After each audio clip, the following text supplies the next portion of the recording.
What's up, people? It's your boy Quincy Murdoch with another episode of Not Just Music Podcast, where we keep it real and honest.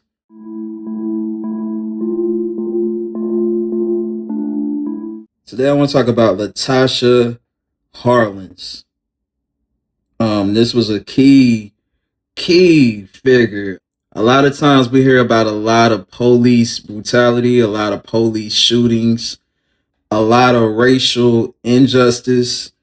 A lot of things centered around the Rodney King beating that took place in Los Angeles.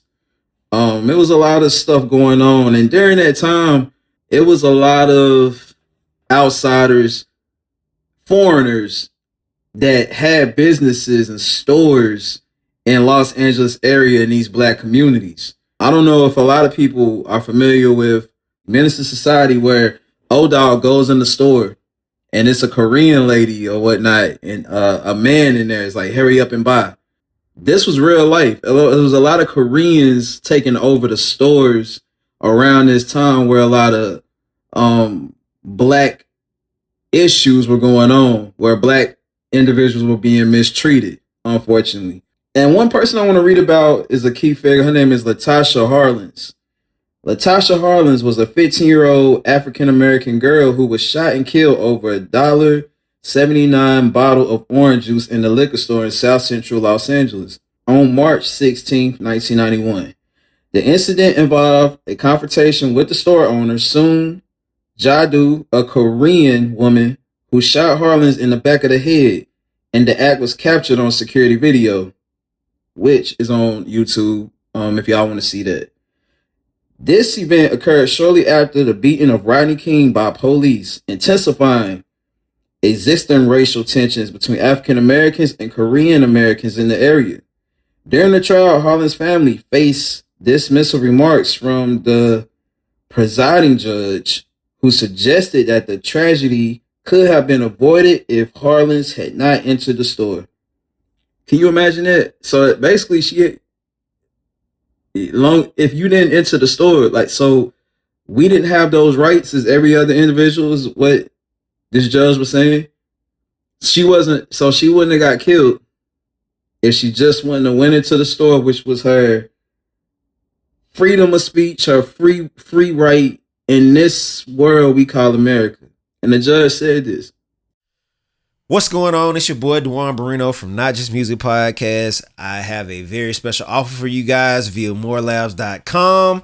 If you're that type of person who loves to drink coffee, but you don't want to always drink coffee, or if you're the type of person that doesn't drink coffee at all, but needs a very much needed boost in the morning, we have something for you. Morning recovery supplement. It is very, very useful. It is very, very highly effective. Also, if you're the type of person that, you got drunk the night before and you wake up in the morning, you had a hangover, guess what? It works for you too. All right.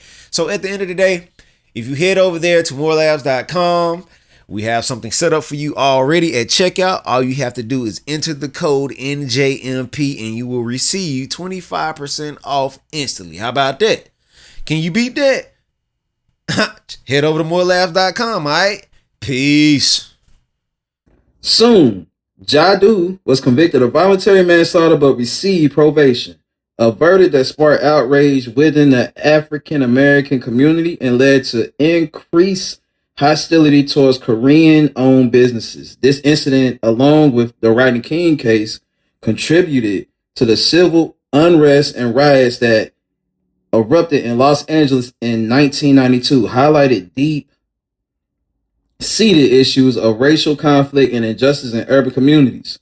The murder of Latasha Harlins remains a significant event in discussions about race relations, systematic inequality, and violence in America.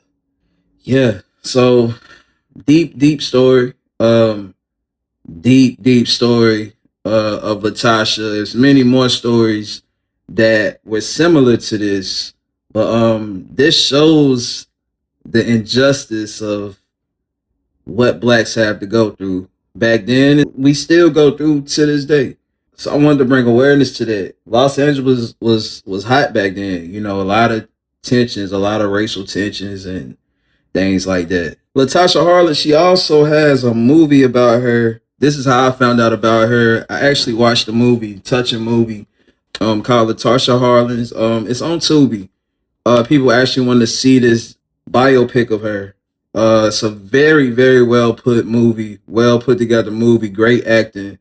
So it's good to see that her story, unfortunately, how it ended is sad, but how it was put into something that was celebrated and rewarded, and we celebrated Latasha. And all the many victims we've lost to violence, all the black innocent individuals that we've lost, bringing light to that. So if you want to check her biopic out, it's on Tubi. Latasha Harlins, the movie.